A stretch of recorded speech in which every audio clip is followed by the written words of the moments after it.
British Superbike class is the one most have come to Snetterton to see. John Reynolds is the series leader, but the challenge comes from Neil Hodgson and, of course, National Tyre Suzuki's own. Yep, the stalker, he's Walker.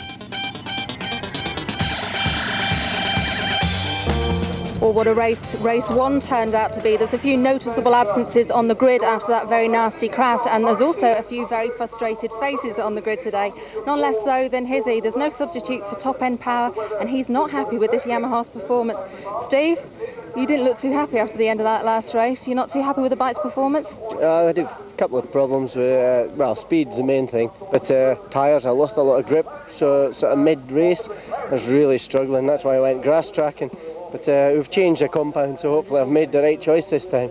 Well, good luck for this one. Well, Hizzy, this is his kind of circuit. We should hopefully see him go a lot better in race 2. Not more frustrated faces on the front row here. Neil Hodgson made a mistake, and boy, is he annoyed about it. I'm sure this time round, the sun's come out, maybe he'll be able to convert this. Neil, you can convert this. This is one of your favourite tracks, isn't it? Yeah, I like this place. Hopefully I can do exactly the same race, but I won't miss a gear coming out the last corner. If I do that, then I've won. The clouds have blown away at Snetterton then. The sun has come out. Who's going to get blown away here? Hodgson to the right of your picture on bike number 4. They go green, and we're away again for race 2 in the Superbikes. Hodgson gets a great start. Walker, though, gets brilliant drive again. He never, ever misses a start. Whoa, Hodgson on the outside. Oh, dear, what? Hodgson has nerfed out to one side there, and I think that's given Reynolds a chance to get underneath. Yes, it has. Reynolds has gone through on our curb cam, down towards Searson. Hodgson straight back at him. He is a different man this year.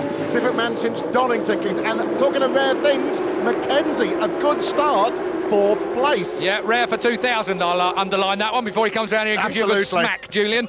Down the Revet straight then. It is Walker being stalked this time by Hodgson, and that looked like Hayden that was trying to get up the inside of number 3, John Reynolds. Reynolds is in 3rd place on bike number 3, but his Rev 8 Red Bull teammate was trying to get past there, but it's the National Tyre Suzuki man. Yep, it is Stalker Walker that this time has decided to go from the front, and we're at Coram Curve on lap 1, and already he has a big lead, and you saw that. Oh! That is Marty Craggill. Yeah, Marty Craggill exits then. He had a great debut on the British Kawasaki in race 1, but that is his debut crash for Kawasaki this year. Out he goes, at least he's walking. Didn't finish the first lap. The double ex-Aussie Superbike champion. Oh. We're going to see what happens. Yes, we get a chance to have a look here. He's already gone. Lots of sparks flying. We're on board with Paul Brown. That's his teammate to his left, I think. Meanwhile, back at the front, it is Walker from Hodgson, looking back down towards Reynolds, who's behind them on bike number 3. I think it's still Hayden that's there on bike 5 in 4th place. And then 7, Neil Mackenzie, who slipped back one more place. This is the S's. Walker's through. We're on lap 2 of the 22. Long way to go in this race yet.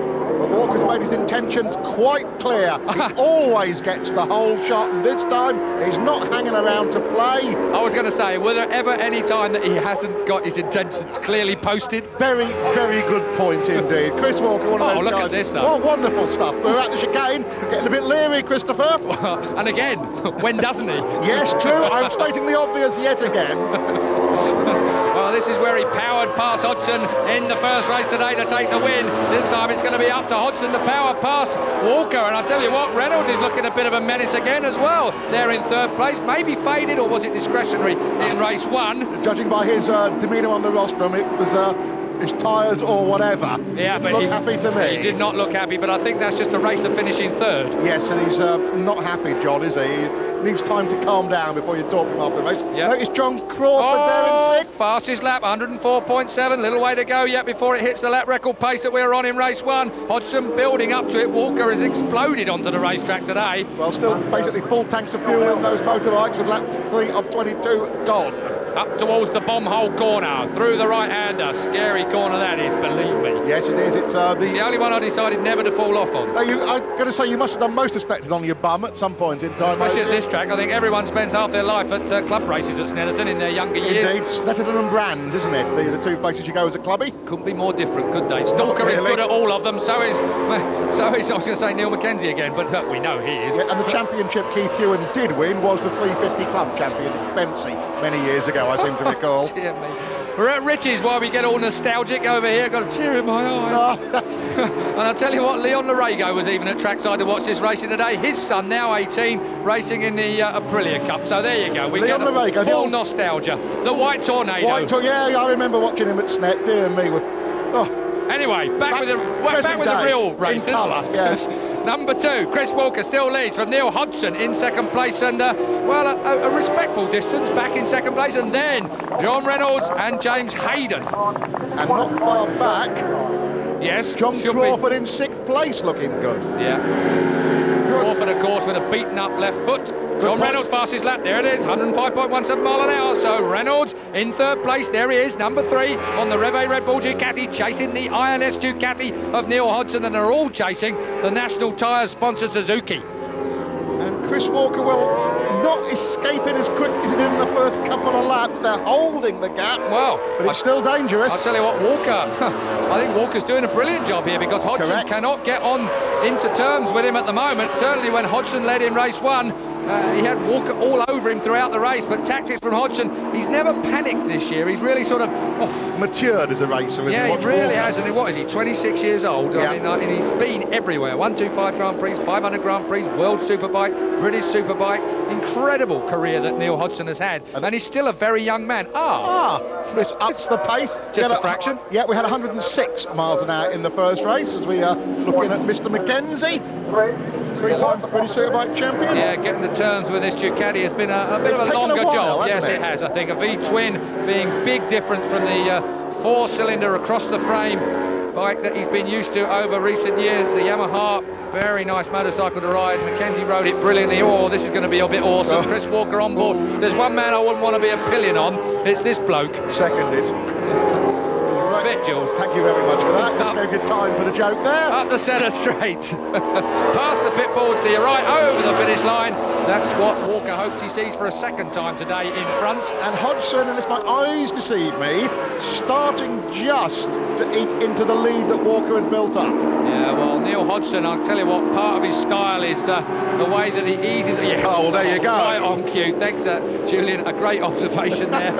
And I promise you at home he didn't cheat by looking at any other monitor. He didn't. And where's Reynolds? He's on the pace. Hayden getting a bit of a gap on pursuing Mackenzie. You've got to say, Hayden, I mean, he has got a really sore foot after that crash he had in qualifying. It was at Corran, wasn't it? Indeed. You don't have a slow one at Corran. No, they come no quicker than that, really. So, Walker still leads. Hodgson, as Julian quite rightly has pointed out, is closing in on the stalker now. So, role reversal. Stalked, yes, indeed. I thought I'd lead you to that one.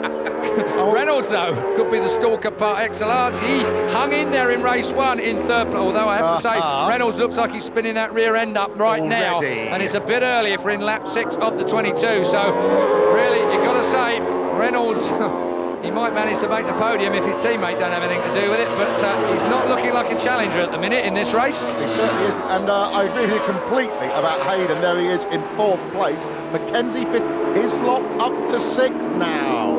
Well, I think Hislop's been hanging on in 6th place for a while now, but really, Izzy and the Yamaha don't look like much of a challenger. So the Virgin Mobile Yamaha team still settling down with the new parts that have come from Japan in the last week or so. They've got a bit of work to do, a bit of development to do, but I bet you they're right up there in a race-winning position by the end of the year, Julian. Yeah, he's got Crawford. There he is. There's Izzy number 8. That's Crawford behind him, and then Steve Plater. Who's just about to go past Crawford, by the look of that to me. Indeed, Izzy doing good work here. Virgin Mobile bike, Rob Mack, the team manager, really very anxious coming to Snetterton. It's not the place you want to come with a slight horsepower deficiency. Well, I don't think they've got the horsepower deficiency anymore. I think they've got everything they need to make this package work. Now all they need is the time to get it bolted together so the things are in unison so that they can make it work for their rider. John Reynolds has not become detached as we feared. He is right on the Hodgson's pace at the moment. Has Walker reopened up his lead, or has John just closed them down? I think what this shows us, in race 1, Walker was a real hustler through the Russell chicane area. I think he was always a little bit quicker than Hodgson through there, and I think all we're seeing here is Hodgson quick where he's quick on the long, fast sweeping stuff, and Walker managing to pull out just a little bit of a lead over the line because of his shenanigans through the chicane. Yep, that makes good sense to me, and John Reynolds definitely on their case. Hayden right there, and don't forget you want to see more action like this Sunday, Silverstone is the place to be. So I promise you, it's going to be this close there as well. 4 hours, and we're live on Sky Sports with the whole lot. So if you don't make it to trackside, then don't forget to join us. If you do